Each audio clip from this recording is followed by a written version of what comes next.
Hey, honey. Hey there.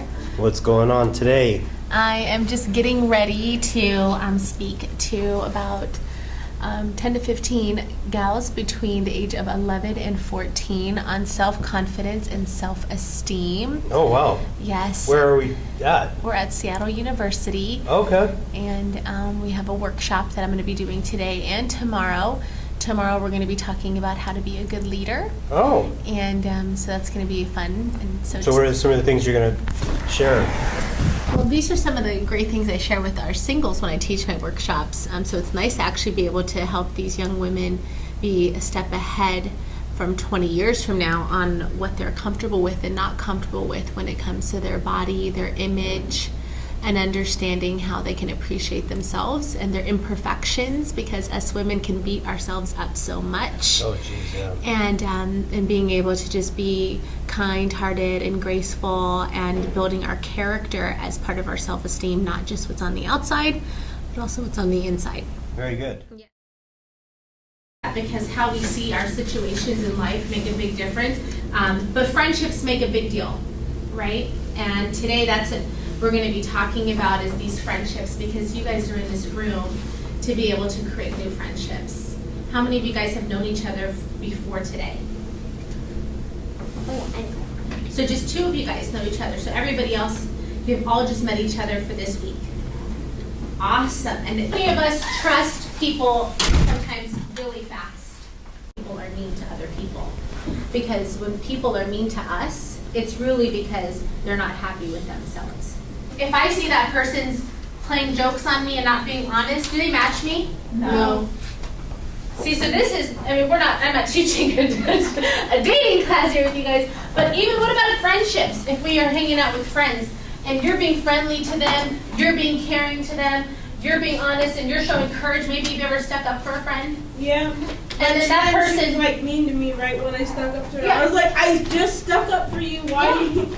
and then they don't, is this sometimes going to be hard to when we start going out there and being this, and somebody doesn't match us? Yeah. Right? So. Because honestly, the guys at my school are not nice people, and they are really gross, and I really do not like. I'm not interested in dating at the moment. Yeah. So one of my friends, I know that she was joking. She's one of my best friends, but she asked me, oh, is it because you're a lesbian? And I was just like, I'm not a lesbian. I like guys. I'm just not interested in. So they were like giving you peer pressure because you didn't want to date. I didn't want to date, and I'm still not interested in That's dating. good. That's good. How old are you? I'm 13. Yeah. I don't need a boy. No. Who else has dealt with something recently with boys? Wait, hold on. Go ahead. Well, And it has to do with you.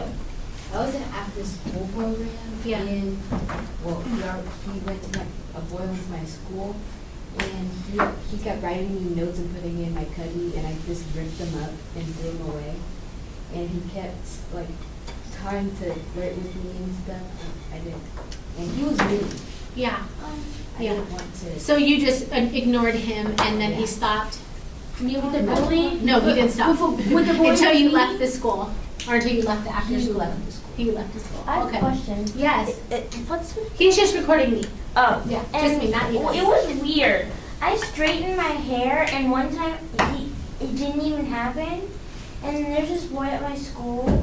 It was weird. He just started touching my hair. Have you guys ever dealt with a boy trying to touch you?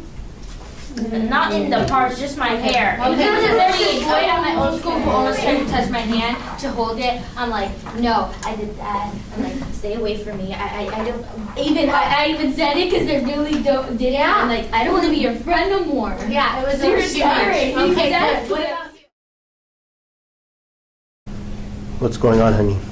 I am doing our itinerary for today on leadership and how the girls are already leading in their life, especially yesterday with them talking about how they deal with bullies or they deal with peer pressure, and when they lead to make the right decision, that they are already leaders. And so we're going to go through that, and then being able to give them an opportunity to speak to everybody about what they're excited of leading into, so their characteristics can lead them. And so we're going to be practicing that with the girls.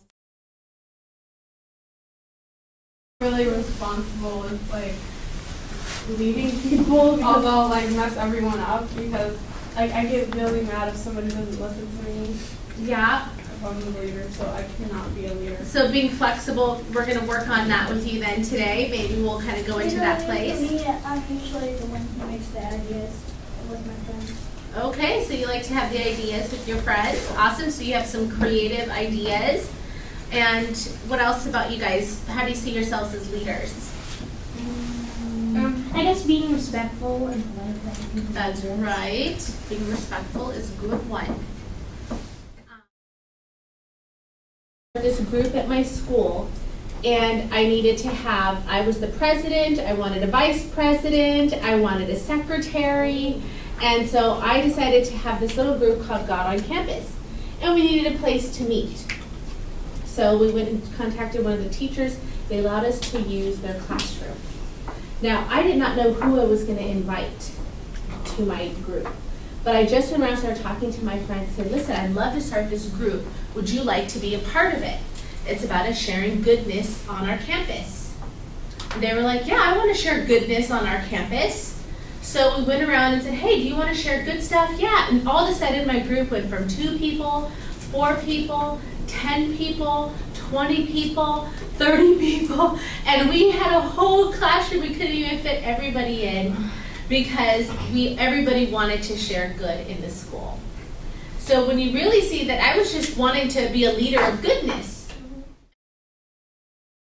I ended up having to let her go, but it ended up being that I was being in the reactive. I thought I was being proactive, so I dealt with the setback. So it's kind of a mesh where I thought I was being proactive, but I ended up having to make a mistake, and I had to deal with a failure. I failed. And then I had to deal with the setback. Well, if you kept going, then that means you didn't. Well, that particular project that I was working on, and I hired this person for, I failed at that project. But I didn't let it fail my business. Where I still became a good leader, I still stayed strong, I still took the initiative, I still had passion, but goodness gracious, I was dealing with a failure. So just sometimes when things happen to us, does that mean that it's gonna change who we are? No. We're still this good person, right? Improving. We're always improving, okay? So you're gonna come up with a story in your life. Each one of you guys, both of you, all of you, that's proactive versus reactive, that this is happening in your life, where you're being proactive versus reactive. It could be a story that happened, like that kitten came and knocked at your door. You guys became proactive and took the initiative and started feeding her. Reactive means that, oh, you just let it there and you didn't do anything. We just hit and knocked on the door. Well, it kind of came to the door. And like, Yeah, the door was open and just Yeah. walked in the house. So then it kind of came to you guys. How many of you guys have dealt with a setback or a failure? So you guys are going to write a story, or going to share a story with how you had to deal with a setback or a failure and how you didn't give up. But what if you did? Well, even if you did give up, now how you're improving. I had to give up that project, but did I let that set me back forever and ever and go, oh, I need to get out of business? No. No, right? So I kept on improving. Okay, so how would I do the kitten story with that setback? Well, that wouldn't apply to that.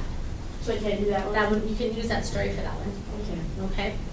Okay? It would have to be something personal to you, that you dealt with a setback or a failure, but you didn't give up, or when you did give up, you decided to go a new way. So now I know that that project doesn't work for my business anymore. Yes?